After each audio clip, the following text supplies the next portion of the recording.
I love esports. Pretty much any esport game that's going on, any tournament, any organization that's doing something big, I'm there to watch it if I see it happening. So first of all, I implore you, esports organizations and tournament organizers, be louder about your stuff. I miss so many of these things, but pretty much anything that I do see, I tune in for it. I am a big fan of StarCraft. I'll watch Overwatch when they've got like the finals, League of Legends, finals. I can't get into the game, but big stories, big production value there. I'll watch it. Rocket League, I'm there for it. It's easy for me to understand, easy to play, easy for me to explain to other people too. Fortnite, not much of a scene, but we'll get into that. And there's some other games too that I love and admire here that we've got on our list. I just grabbed this list from a community, so they put in a bunch of extra esports in here as well. In 2023, at the very beginning here, we see a bit of a decline in some of esports organizations as well as tournament funding. So that's kind of been an interesting thing. Kind of why I wanted to take another look at a tier list, because I feel like some people, when they make a tier list of esports, they only think about the viewership, and I don't want to think about the viewership. Pretty much, I don't really care about the viewership that much. What I do care about, what I do care about are four things. I care about how easy is it to play, how easy is the game to watch, how much support is the game getting from the community or the developer, and number 4 is how entertaining is it? Which is, I guess you could say how prestigious is it? Does it have the glory that goes into that tournament? Or is it just because a game can have all the other 3 boxes but still be a small tournament esport? Okay, so let's dive into this. I'm just going to start with Super Smash Bros. Melee. This game is actually kicked around a lot and it has a pretty massive community following. No support from Nintendo whatsoever. They probably actually try to kill the game more than they actually try to support it. So starting off here, this is kind of like a big one. I think it's definitely bigger than the Smash that is currently played on the Switch and such. So it's going to be, I think definitely this would be C, and this one would be D. Because, EVO is so big. If we think about just EVO puts these fighting games on the map. It's actually insane how awesome EVO is every single year. And I think that's one of the main reasons why some of these fighting games actually have a shot at being big esports. So Melee, it's pretty fun to watch. It's not that easy to get into though, because you have to find an emulator. It's just the barrier to entry is there. It might not be huge, but it's still there. Smash also, you have to pay for that game, and you can only play it on your Switch, right? So kind of a bummer. So a bit of a bigger barrier to entry. Melee has a lot of support too for online play. You get what you get with a game that is from Nintendo. So let's move on. Halo. I don't even know how Halo has an esport, because it's a fun game, but is it an esport? Is it fun to watch? I think it's kind of hard to watch, in my opinion. There's a lot happening. So I also think this is probably D tier, high D tier. ValorANT, massive support from Riot Games. Okay, you already know it's going to be a very prestigious game. Lots of money is going to be dumped into it from the teams that participate. A lot of players are going to try and learn the game because of the prestige that goes with it. So we're already taking a lot of boxes there. Let's think here. Is it fun to watch? It's up for debate, but it's easy to watch, I think. So that's kind of nice. It's easy to get into. It's free, and it's a FPS shooter. They make it that game is as much as it is what you put into it, is what I'm trying to say. You can just play it like it's CSGO and not even use your abilities, and then you learn the abilities. So that's kind of the thing. The abilities, it's a much slower paced game than CSGO, but it's still a pretty fun game to watch. So fun to watch, good, very small barrier to entry. If you haven't played an FPS game, it might be hard to learn, and you get punished so much in this game. That's kind of one difference. You get punished so hard in this game, it does not feel good when you're losing. So that's kind of one thing that's probably a little bit smaller on the playing side. But I think it's a lot once you play it. The esports is, I mean, that's for all these games, but once you play any of these games, the esport is much more fun to watch. And I think ValorANT definitely adds to that as well. So we have those three things: easy to watch, easy to play, fairly easy to explain to someone else too. Massive support from the community and the publisher, and it doesn't really have the prestige yet. Like, that doesn't have the big worlds yet. I mean, this year could be different, but right now it's not really there as far as a prestigious event. But I'm still going to put it in A because it does check those other three boxes, and I think very soon it will check the fourth box of being very prestigious and huge. So NBA 2K League, it's basketball. It's one of those things where I would rather just watch basketball than watch people play it. That's just me. I'm not very impressed when I see it. I've seen it like played in sports bars, which is actually kind of interesting. It's kind of weird. But as far as an esport, like, okay, it's fun to play. You have to pay for it though, so it kind of cuts into the barrier to entry. And as far as watching goes, I don't think it's really that entertaining. It might be fun to watch, but I don't really think it holds a lot of retention. I don't think you can build too many storylines behind the players. So kind of low on that front. As far as support from 2K, I think 2K supports its games fairly well. I don't know if they dump a ton of money. I mean, they made an esports league for 2K, so that means they're doing something with their esports side of things, but still not really that much. But still, that is support, and I think that does give the community side some support as well. I think this goes in low C. StarCraft 2.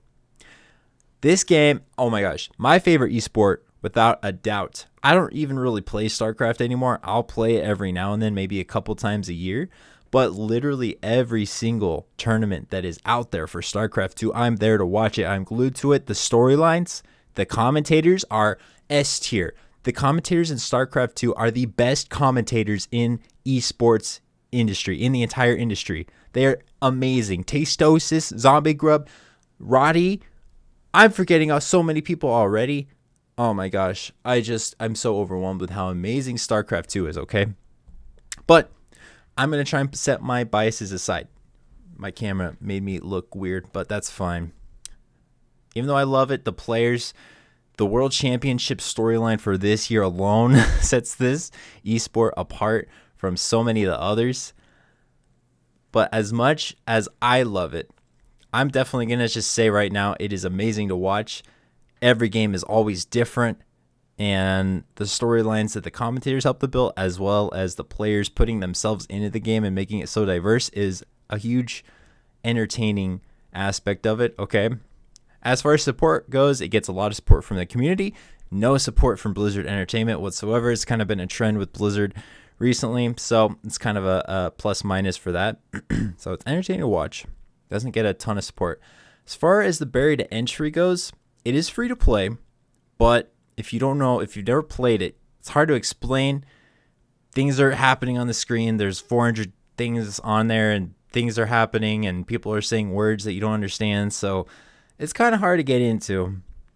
So I respect that barrier to entry, and I think that's why the growth for the game has ceased a little bit in recent years, because it's kind of hard for new people to get into it, especially with how retention rates have been different as far as the rating. So as far as the prestigious event goes, I think it's there because the storylines are always amazing for StarCraft 2, and the production is always delivered very well by ESL for the World Championship Series. So it has a lot of prestige. Actually, the game has a World Championship. So I'm going to put it in lower A. It's probably going to be in the lowest A possible, but it's in A because, yeah, I do have a bias. I'm not going to lie. But it really does tick a lot of boxes, and in the boxes that it does tick, it ticks very, very well. Moving on, Street Fighter Evo. Again, it's a fighting game. Right then and there, it's going to have a lot of support. It has a ton of history. It's kind of up there with Mortal Kombat, which we'll see next. Probably these two are going to be in the same tier here. But a lot of support, I feel like, from its communities, from both these communities. I'm just going to kind of pair them up a little bit.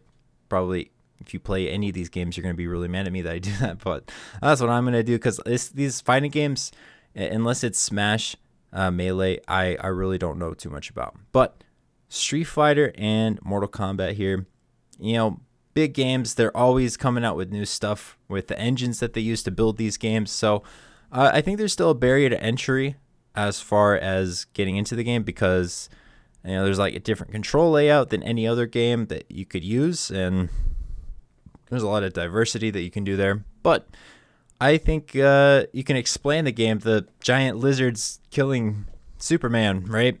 Obviously, I'm throwing in another game that isn't actually on this list, but you get what I'm saying. It's a fighting game. You can explain it very easily. I think it gets good support from its community at the very least. As far as publisher goes, I know they make good games, so I'm going to put these in probably C. They're probably going to be in the lowest version of C, but the storylines are there. The players, they put their heart in it. It's very similar to StarCraft 2. The fact that it's just one player in each match versus one other player, it makes these huge storylines. If you think about boxing, right, the storylines between this person versus this person, the commentators can go wild with that kind of thing. The fact that they're representing different countries, different places, different origins, different characters, different play styles, that is beautiful for storyline. So that's why they go above D and F here. Hearthstone, it's a card game. It is free to play, so that is very low barrier to entry. No support really from Blizzard. It does get good development though. The development team from Blizzard is always helping out Hearthstone, and it does actually get some good support from tournament organizers. It's not very prestigious though, and it's kind of died off, I feel like, since the whole go to YouTube thing. And as far as a game goes, that's easy to watch. It's kind of hard to explain because each card does a thing, and unless you played Hearthstone a lot, you're not going to know what the cards do. And production doesn't do like an amazing job at showing you, hey, this card does that, because you kind of expected to know it. So I think for that reason, I think it's going to be on lower C, even Mortal Kombat stuff. It is a 1 versus 1 game, so that still is storylines can be made there.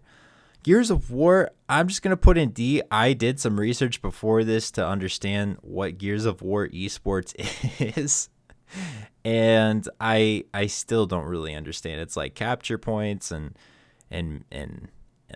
team fights, and it's just a shooter game. It's probably better than Halo, though. At least it has, I don't know. Anyway, CSGO, right away here. This is very prestigious. The game has been around for so long.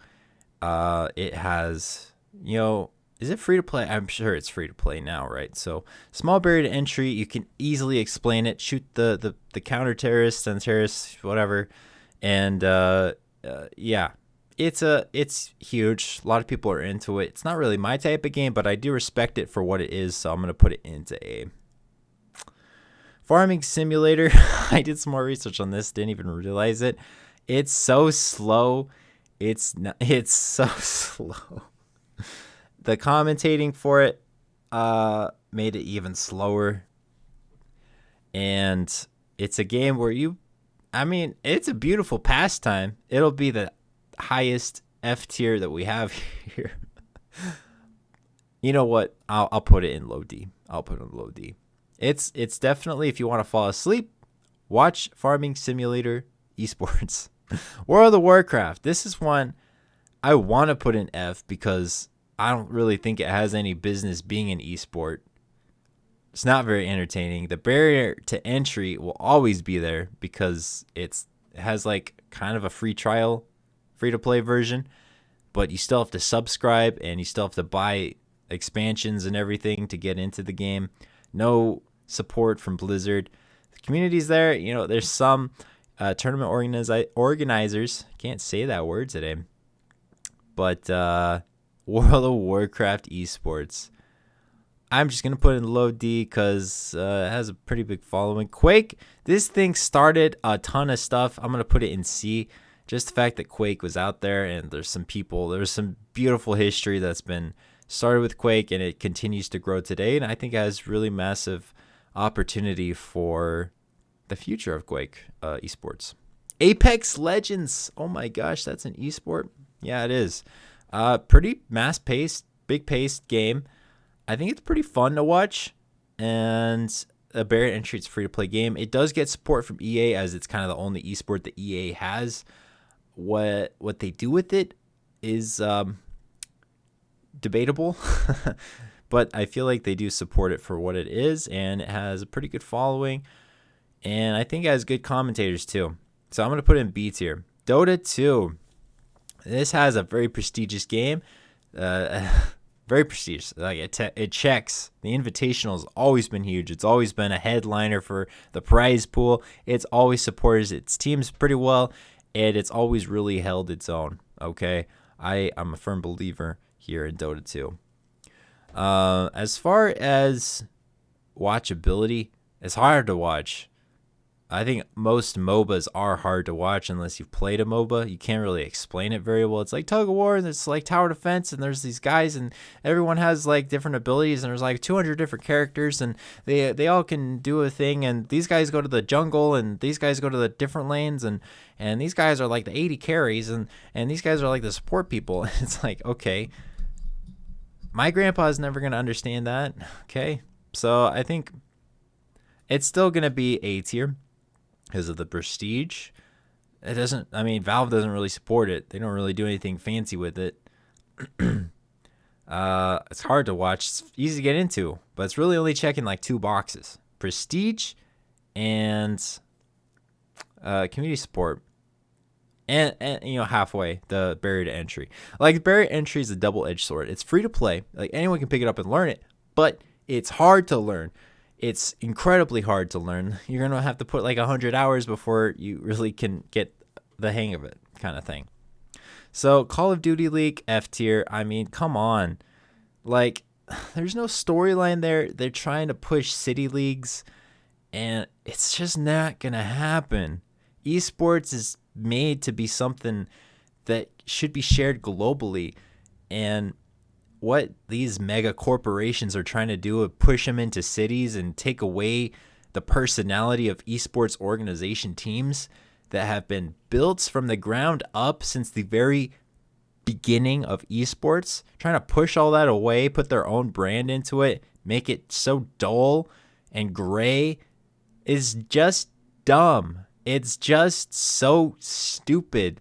These suits that decide all these plans for esports, for Call of Duty, it makes no sense. They're taking the fun out of it. They're anti-fun. They don't care about what people want to watch. They just think they can make money because it says esports on the programming, and it says League, Overwatch League 2, and Call of Duty League. They're not even fun to watch. Their storylines aren't there. The only saving grace are the commentators and the fact that it's free and the games are fun. You might watch it once, you might watch it for the grand finals once a year, but you are never going to pay attention to this. No casual viewer will ever care. No normal person going through a bar or sports bar is going to pay attention to this and know what's going on right from the get-go. It's just so stupid. It's so just... I get riled up about it.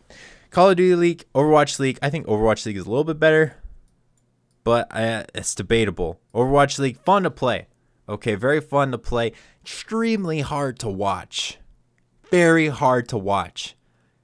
There's 50 things on the screen at a time. It's hard to watch. It gives you a headache. Prestige has a league. It has a big grand finals. I don't care. League of Legends, I'm going to put this up here because it has a ton of prestige. Barrier to entry is small, except for the fact that you have to learn it. And learning a MOBA is hard. So that's that. Massive support from Riot. I mean, Arcane, the fact that Arcane can be a beautiful masterpiece of a show and make people play League of Legends again after people quit it because they hate the game so much, I think that's pretty incredible that they can do that. And the music for League of Legends is cream of the crop. So it goes up there for what it is. Not really my type of game. I'll tune in for the worlds. That's about it. That's just me. You know, I think it's a lot of people, except people that are following the game intensely or just play it a few times a month, a few times a year. Rocket League, this, spoiler alert, will be the only S tier esport on this list. Now, why is that? Barrier to entry, zilch. No barrier to entry. It's free to play, okay? It's literally free to play. And it is the only game that I can explain to my grandmother what it is. Grandma, it's like soccer, but with cars. And the cars have rockets on it. It's so much fun. Like any 8-year-old, any 4-year-old could explain that to their mom, their grandma, and their dog even. This barrier to entry is nothing. When you play the game, anyone can understand playing the game. And when you play the game, you pick it up, you realize how hard the game is, which I think is beautiful about most esports in general. So barrier to entry is nothing. It's incredible how something like that can be so competitive. But you just look at soccer. Why is that the most popular sport in the world? It's easy. You kick a ball and you can kick it. You don't even have to kick a ball. You can kick a can into between two cones, two rocks that you put on the side, and you can try to kick it through the other person, right? It's like you can play anything. Soccer can literally be anything. That's why it's the most popular sport in the world. So Rocket League, very similar. It's soccer with cars. Easiest esport to explain ever, and quite possibly could be the easiest esport to explain ever. Okay, so that's the barrier to entry. Nothing. Now, as far as prestige go, it has the RLCS, which has a huge, massively great production value. It has a great following. They do stuff in every single region, and it's probably one of the only games that has an amazing pro scene in South America, Middle East, Europe. I think Asia is actually lacking in Rocket League. I'm not sure why, to be honest. But there's still people learning the game, picking it up. There's still a pro scene in Asia. Europe and America are super great at this game. But the fact that like Saudi Arabia and Brazil can be amazing at this game, it's just unheard of in an esport. That's why esports is so beautiful, is the fact that anyone in the world can put a team together and compete in it and be amazing at it, and the chemistry can fly off the rails, and the commentators for Rocket League make it so much more interesting. They blow these storylines out of the water, make them so amazing. They paint beautiful pictures on such an amazing opportunity for Rocket League professional teams and players. And they help okay. Next thing. So we talked about that, right? Now we're going to talk about the support that it gets from the publishers and community. Okay, ton of support from the publisher. The fact that in game you can pick up the car skin for your favorite team, the goal explosion for your favorite team. All the esports teams, professionals that are in the RLCS are in the game. That's so cool. And that supports the teams. That builds hype. You can show off your favorite team. It's like wearing a football jersey around school. Like, you're sporting the team. That's so cool, especially during tournament times, prestige times, right? It's just so cool that support is there. And I know a lot of other esports games do this, but I think Rocket League does it the best right now. As far as the game goes, easy to play. Like we already said that. So is that all 4 of our boxes? Have we ticked all 4 of our boxes? Easy to play, easy to explain, easy to watch. It's fun to watch. Commentators make it better. Storylines make it amazing. The fact that any people around the world, anyone can play it and be amazing at it is there. There's a ton of prestige in it. The tournaments are just always so amazing. Production value is always so beautiful. Now, what was the other thing that we said? Easy to learn. Oh, yeah, the barrier to entry is nothing. I think that was it, right? If not, the other box that I mentioned at the start of this video, it checks it. I already know it checks all 4 boxes, okay? Fortnite, probably another F tier. Like, what's an esport? Like, what's the esport for Fortnite?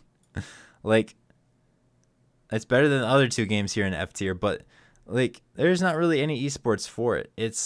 You can fun to play, and when you're competing in a tournament, it feels amazing. But it's so hard to watch, and Epic Games really isn't supporting it as an esport. It's supporting the game amazingly, but it's not supporting the esport at all.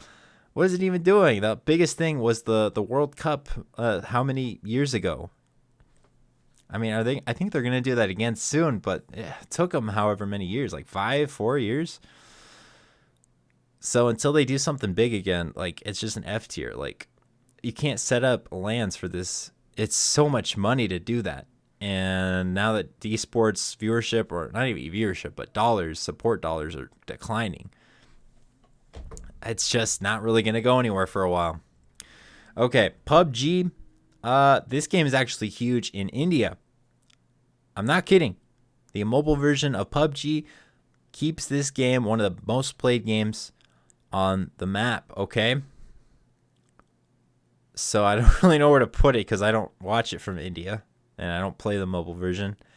But as far as the computer version goes, not really there. So let's talk about that then. Barrier to entry is since people in India can play it on their phone, not really a barrier to entry at all. Support, I don't really know how much support there is.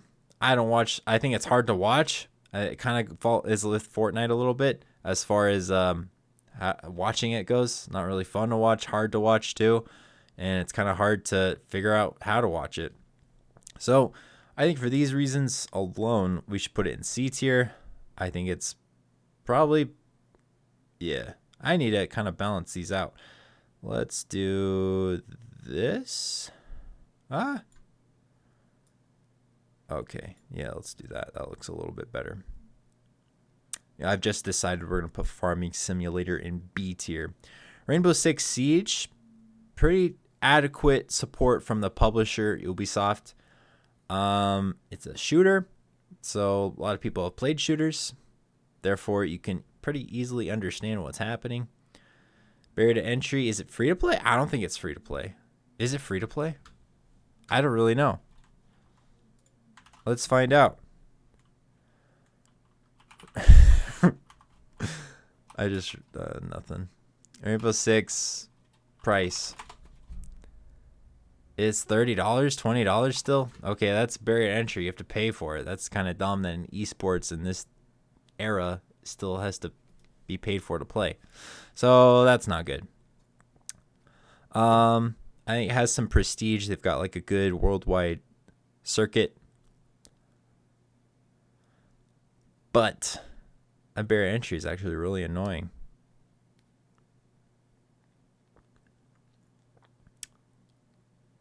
Yeah, I think it's a high D tier right now. Because as far as the prestige goes, it's not really there. Why did I put NBA 2K here? Okay, it's better than NBA 2K. We'll put it in here. Smite, another MOBA that's hard to explain with much less support, much less dollars. Still a fun game, and it's got gods in it, which if that's your thing, then cool. Brawlhalla is like Smash, but on a computer and worse. So we're going to put that one in F, but it's better than the other 3 games. Splitgate is like Portal mixed with Halo. That is actually pretty sick. The game is like barely been released though, so not much of an esports following, but it's going to get a lot of support. I think this one goes in B tier.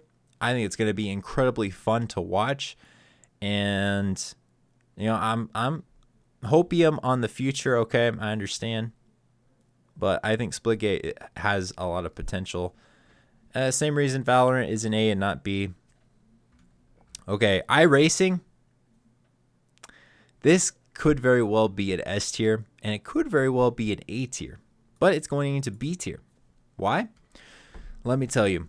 Barrier to entry to play this game is a lot. You need like your own setup if you want to be anything like a professional. In fact, that professional car racers play this game to practice for actual racing on a racetrack is that's pretty cool. Like your skills translate into the real world with this game. That's pretty cool. It's fun to watch because people that watch racing games, they're gonna enjoy this game. I mean, it was actually an amazing substitute during COVID. People would play this, actual professional racers on the racetrack that have never really played an iRacing setup game or whatever. They played iRacing, and it turned into a great way, and people actually didn't even realize they were watching something that was a computer and not the real thing. That's how cool iRacing is. I think that's why it deserves a B tier, because I think it can only go up, and I think it has a massive translation I think it's just has a lot of support is what I meant to say. Age of Empires.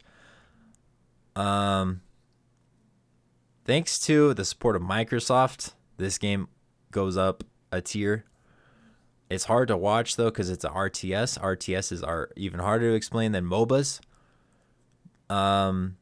Pretty big community. Not a lot of prestige. Barrier to entry. You have to have the Microsoft Pass, so you have to pay money. I think because of those reasons and those reasons alone, it goes into D tier, just under Smite. So this is my tier list. What do you guys think? Am I terribly wrong? Was Brawlhalla supposed to be S tier? Was Fortnite supposed to be even lower?